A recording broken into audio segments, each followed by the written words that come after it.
په کاروبار او دکان کې د برکت دپاره که دا یو عمل وکړي رب العالمین به د ستا په کاروبار کې ډېر زیات برکت واچوي. د هر طرف نه به تا ته چې کوم دی ګاټ به درته را روان وي.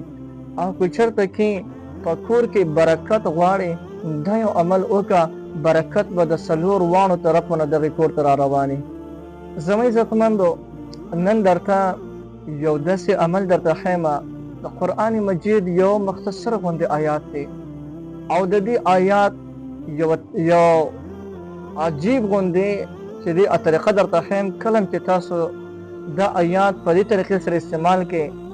د دې برکات به په خپلو سترګو باندې ووینئ. هغه خلک چې هغه کاروبار کوي او د دې خبرې خواهشمند وي چې یاره زما په کاروبار کې دی الله جل جلاله برکت واچوي،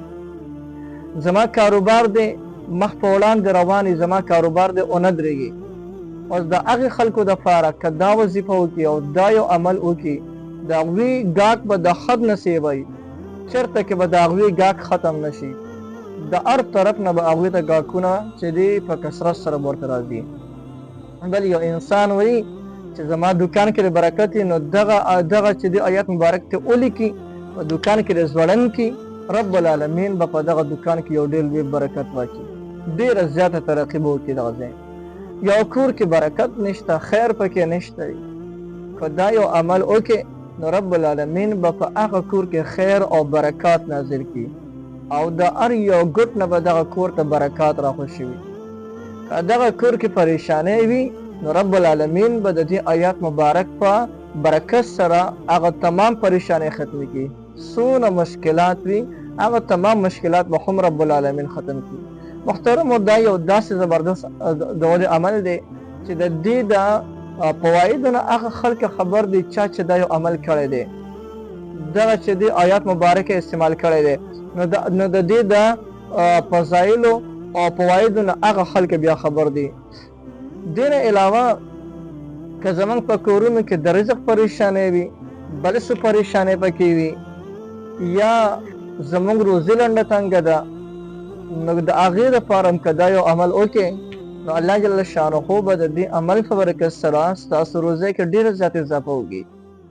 او ډېر زیات به چې کوم دی رب العالمین د ستا روزي زیاته کړي. نو راځئ محترمو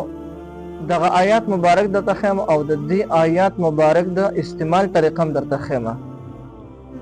آیات مبارک دا دی بسم الله الرحمن الرحیم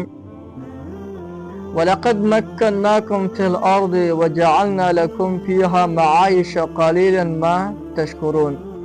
د سورې اعراف دغه چې دی آیات مبارک چې کوم یو کس په یو نیک انسان باندې ولیکي خو په کوم وخت کې به ولیکي د جمعې د منځه نه پس کله چې د جمعې منځ شي